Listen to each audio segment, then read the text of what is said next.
A Michelin star, number 65 on the world's 50 best list, and you only opened in 2014. What makes Lyle such a success? I don't know really. I don't even necessarily feel that's a kind of a sign that we have been so successful. I think the biggest thing I want to get to first is the 10 year. I want to be open for 10 years. I want people to be coming through the door and be happy and not go out of business and like get to that kind of that 10th birthday party. I worked at restaurants like the River Cafe in St John, and I was there when we celebrated 25 years at the River Cafe, celebrated 20 years at St John.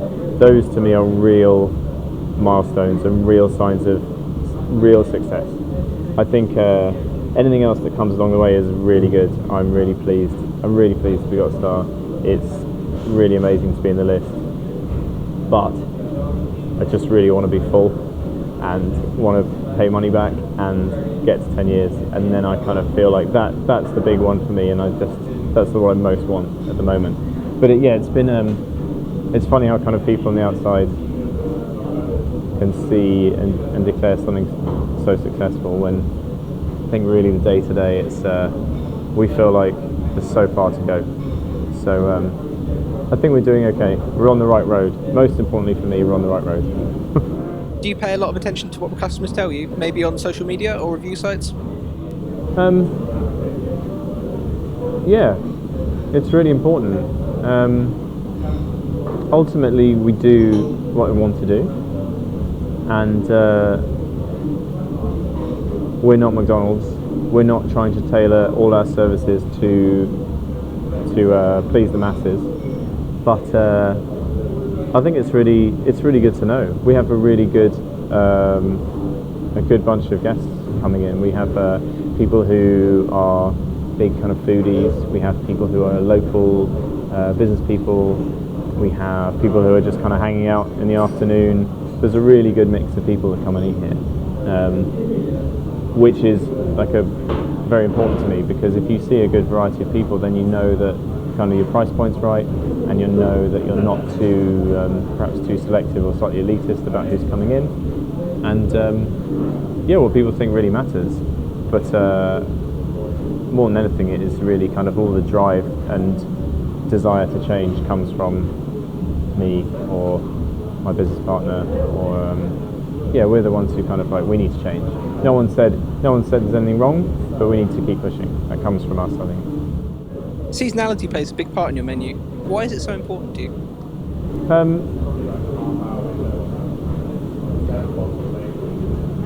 Because it's just the way. It's the most. It just makes sense. I don't really know. It's kind of, I have this slight issue with any kind of categorizing. There's modern British, seasonal, farm to plate, nose to tail. I feel like they just get so used so heavily that they almost stop meaning what they're supposed to mean, because people don't understand them.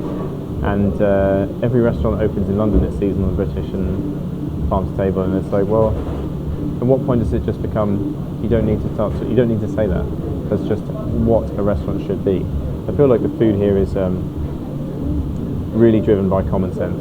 We don't waste food. We buy from people who have integrity. We buy from farms that kind of live and raise their animals ethically. We buy from good producers, like-minded people who just want to do whatever they're doing, they want it to be really, really good. And that's what makes them happy, that's what makes them keep going, that's their drive. And I just feel like if we can surround ourselves with those sorts of people, then we can only get better. When did you first realise that you wanted to open your own kitchen? When did I first realise? I decided, I fell in love with restaurants. I used to love them when I was a child. It was kind of a real time where the family was very much focused and really together around the same table. And being able to do that outside of the home has even allowed you to focus even more on the people you're with. So I've always loved restaurants. And after I finished university, I was living in London, and I ate at the Fat Duck on a Thursday night, and then I ate at St John for the first time on a Saturday, 2 days later on a Saturday, and I just said, right, that's it, I want to open a restaurant. They were so amazing. I felt like I saw so many interesting things in those 2 nights, and I enjoyed the experience so much that I was like, I want to do this. I need to know how this is done. And I thought at the time, I was like, right, the best way to do that, I need to learn to cook. So really, I think I would say I love restaurants more than I love cooking, necessarily. But yeah, I love the environment of the kitchen. It was the first restaurant I worked in was amazing, a really kind of small pirate crew, really great fun, many changes every day. There's food from all over Europe, really interesting. Every single day I learned something, and yeah, kind of I just think it's a great thing to do with someone who's got a bit of a thirst for knowledge and who wants to learn. There is so much to learn. You famously worked with Isaac McHale as part of the Young Turks. Famously. Do you think that pop-up environment and experience kind of helped you open your own restaurant here? Yeah, I think so. I think one of the big things about all the pop-ups we did is that you have so many limitations placed on you, and you have to.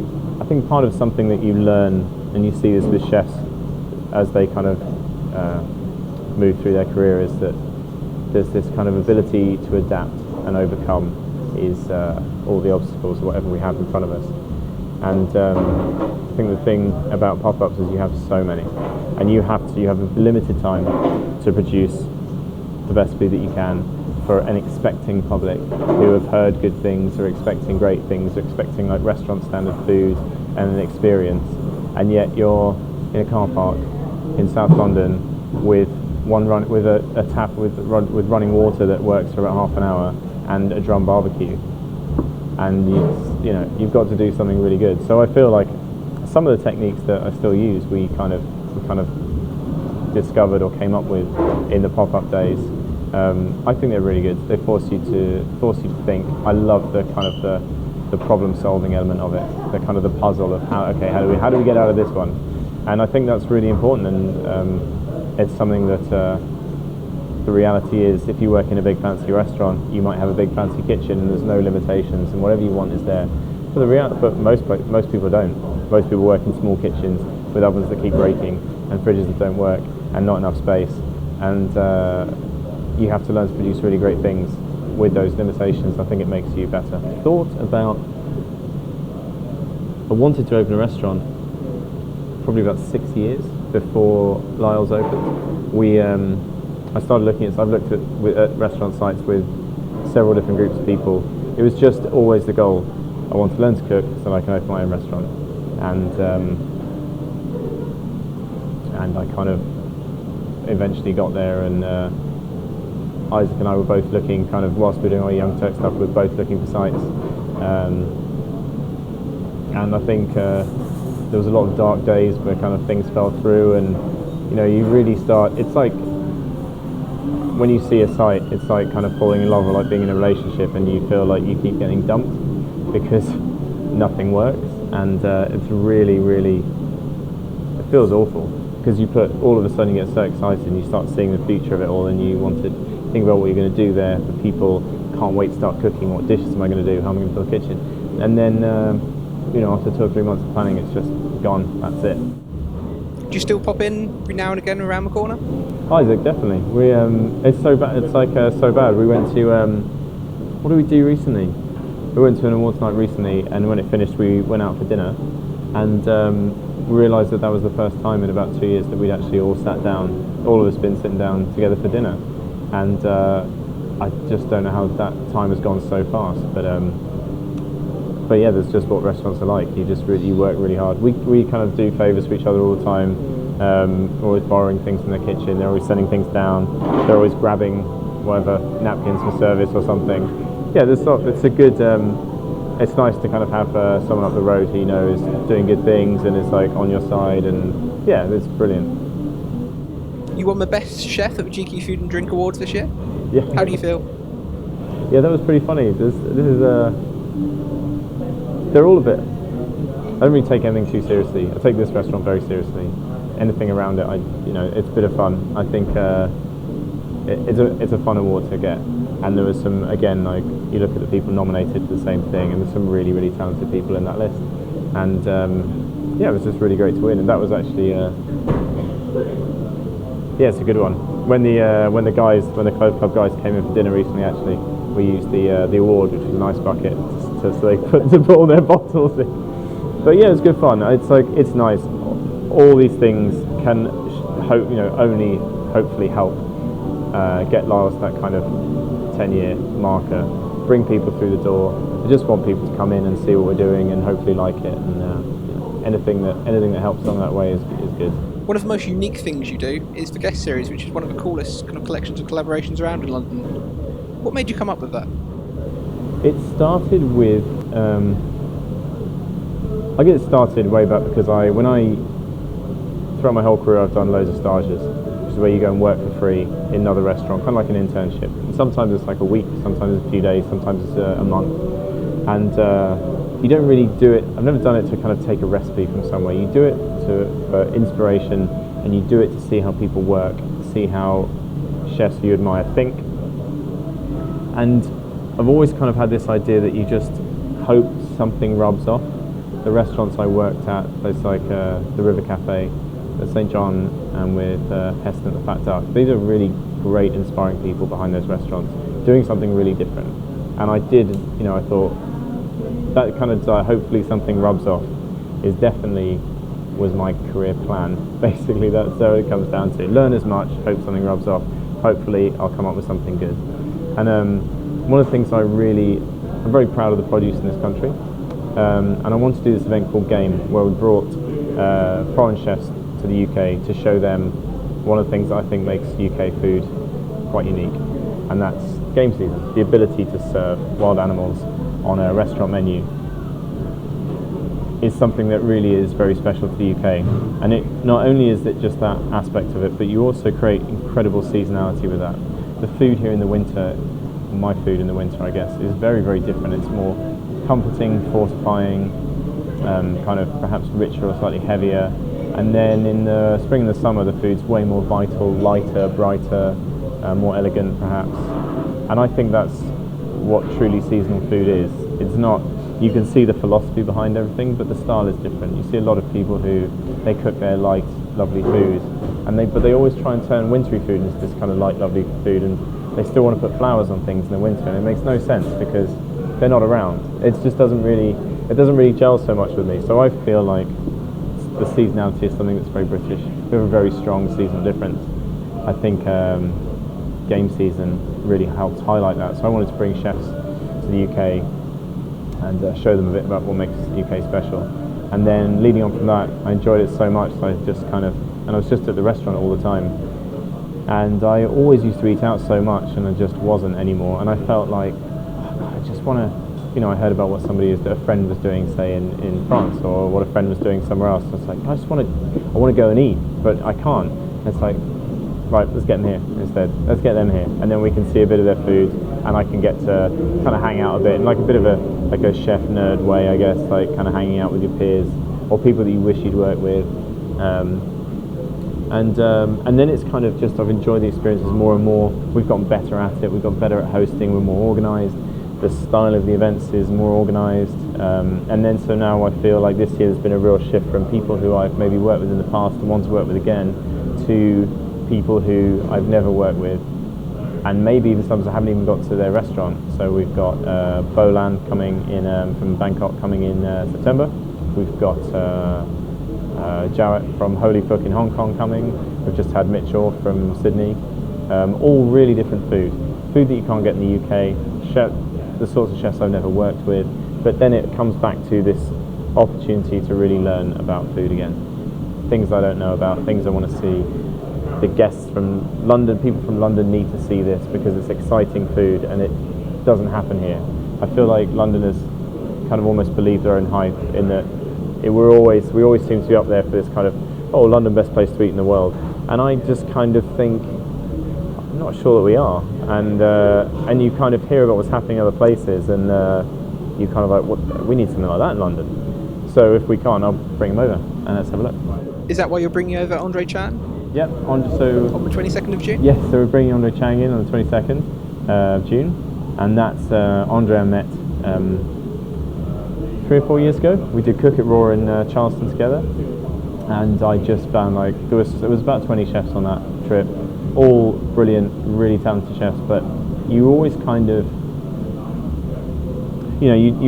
it's inevitable that you kind of find a few people that you really get on with, and I found that me and Andre and Phil Wood from Australia, he's Neil Perry's head chef, just kind of found that we always kind of ended up in the same part, always end up talking about the same things, and I just really liked those two guys, and I just thought, as soon as bars opened, I kind of had this list in my head of like, right, I want to get them back, I want to see them again, I want to see them again. So it's really good to have Andre coming over, and then I've actually got Phil coming over later in the year for Game this October, which we're doing again this year with 6 chefs from overseas. If you had to choose a favourite, could you give us one name? No, just in case they see it and no one else, and all the others see it. But I think, no, it's impossible because they're all so different. And what I love is that I kind of always have this philosophy that anyone who comes into your kitchen has the potential to change the way you do things. And that's not just famous chefs, and that's kind of anyone. Somebody who comes in for a day who's been cooking for a year might say, hey, why do you do it like that? And you're just, I don't know, maybe we should change it. What have you seen? And what are you seeing? What do you think? Well, and I think especially all the guest chefs who've come in have left something. There's like something we've taken. They've influenced us in some way, or at least made us think about how and why we're doing something. And that's really important. It's that kind of kick, that kind of like, I want to keep this restaurant moving, we want to keep getting better, and it's that little kick every month that stops us from taking it easy, or like, sitting back a bit and going, cruising. It's like, no, we're not, because here comes this guy, and look at how good they're doing that. We need to be that good, we need to be that organised, or we need to be looking for flavours like that, and we need, it's really good. The people in the kitchen love it. We've got a team that are really enthusiastic. We kind of have little meetings ourselves, like, I don't know, who do you want to see? And it's like, I went to this place in Italy, I really want to get that chef over. Okay, cool, I'll send them an email, let's see if they'll come over. It's really good. There's a nice kind of dialogue about it, and some of the people coming up this year, there's a few that everyone's excited about, different people, but I know they're all going to be really good. Any particular ingredients or flavours you feel are underrated right now?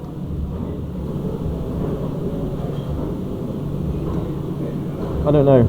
I like to use things on the menu. When you're doing quite simple food, you need to look for other ways of your food standing out from others, I guess, or to make people realise that it's interesting or different.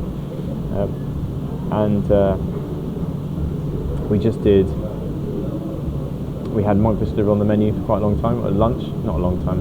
A long time here is like 3 or 4 weeks. But it became a really good kind of solid lunchtime dish, and people would come back and eat it again. And you don't really see monkfish liver on menus in London that much, and you should do, because it's fantastic. And we just, I finally kind of had my favourite dish that I've ever done with it, with kind of like dehydrated blood oranges, and we had wild dried fennel pollen from last year, and I just thought it was a really lovely dish, and people who definitely would never have ordered monkfish liver ordered it, loved it, ordered another one. That's really special. I find that's really special, important to me. I don't, there's scallops are on enough menus in London. Enough people at fancy restaurants are doing a big langoustine on a plate. It's not really what we're going for. I can't afford those ingredients because I want to keep the menu well priced, and partly because it's just kind of like, let's find something else to do. We do, in the summer we pick all our own fruit for the restaurant, and I go and pick and buy from a farm in East Sussex, where I'm from, the south coast, and they do things like loganberries, June berries, tayberries, white currants. We use things like we pick the blackcurrant leaves from the farm. We do here's about 20 different types of cherries. It's really fascinating, and you learn so much, and you can do a dish that's relatively simple, but that really, really stands out because no one else at that time has got loganberries on their menu, and that is the sort of thing I really love. That makes me happy that we're doing something like that. Is that part of why you've kept doing a set menu for dinner, so you can get people to try new ingredients? It's partly that. There is definitely the element. I mean, that is the element of a set menu that's really great. You can do a dish that doesn't sound maybe sometimes even doesn't sound that appetizing. When we've got, what do we have, like kind of burnt cabbage and mussels or something like that we had recently, or just actually writing monkfish liver and something else. If that were on a menu with 6 other choices, maybe you'd tell a few. But I think it's really important that it's really important to remember we're not forcing people to eat food that isn't not nice. All these ingredients are good and interesting, and I try and create something that makes it shine as much as it can. And I don't want to challenge anyone too much, but I do think that people tend to be slightly unadventurous in their food choices, and I think that it's a nice thing to have when you've got a kind of, say, 4 or 5 courses. If you throw in a couple of curveballs or something that maybe they wouldn't have ordered, you often find that they enjoy it the most. And I kind of found that when I used to work at St. John Bread and Wine, when friends would come in and they'd be like, oh, just send food. And that's kind of what I wanted to recreate, the meals that you could cook for your friends, where you just send them things and they'll come up and be like, oh, my favourite was a suckling kid breast, I never would have ordered that. You know, and it's like, well, yeah, but I'm glad that's your best. I'm glad that was your favourite. It was really good. You know, of course it is a suckling kid breast. It's an amazing ingredient. And yeah, I love that. That's kind of almost increases the amount of pleasure somebody gets from something, because it's very good. One, it's very good, and secondly, because they didn't expect it, they kind of feel like it's even better, and that's really nice. You want people to go away having enjoyed their evening, and yeah, if they've seen something new, that's brilliant too.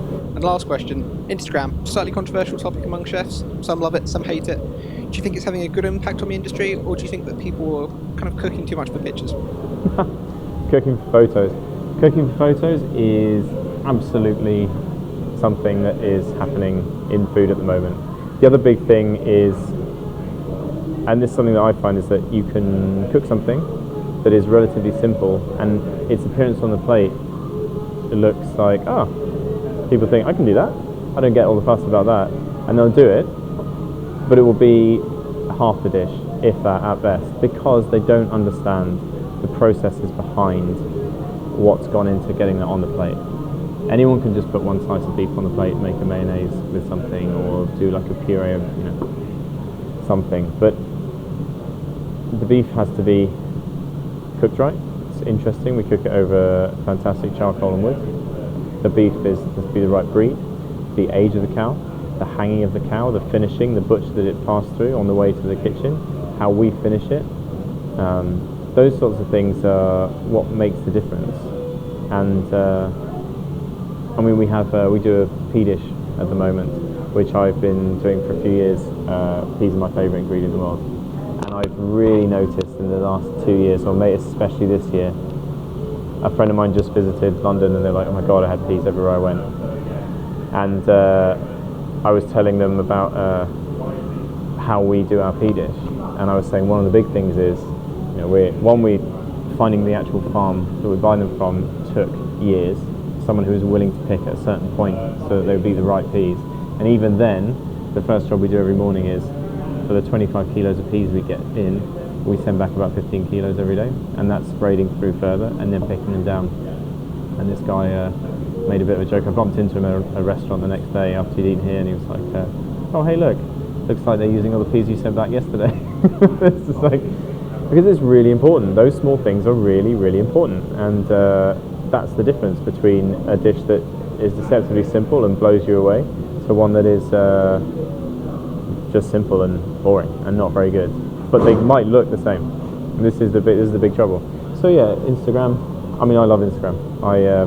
It's a great way to see what's happening all over the world. And actually, we just had Mitch Orr, who's just over from Acme. We were both joking about how we felt like we knew each other's restaurants so well because we follow each other on Instagram. It's just like, but I have no idea what the food tastes like. But I felt like I kind of did. Or you felt like you really knew the restaurant. You really kind of get to know a restaurant in a way. And like some of the people I invite is because I've kind of seen what they're doing and think I really want to know what that's like, and bring them over. So I think Instagram's good. It's fun. So maybe the social and sharing aspects rather than the actual photography. Yeah, that's really good. It's just nice to see what people are doing, and but yeah, I love a bit of. It's just nice. I love it. Food geek. If you're like, I don't know how a chef for not like looking at what food people are producing. It's kind of it's interesting. It's fascinating.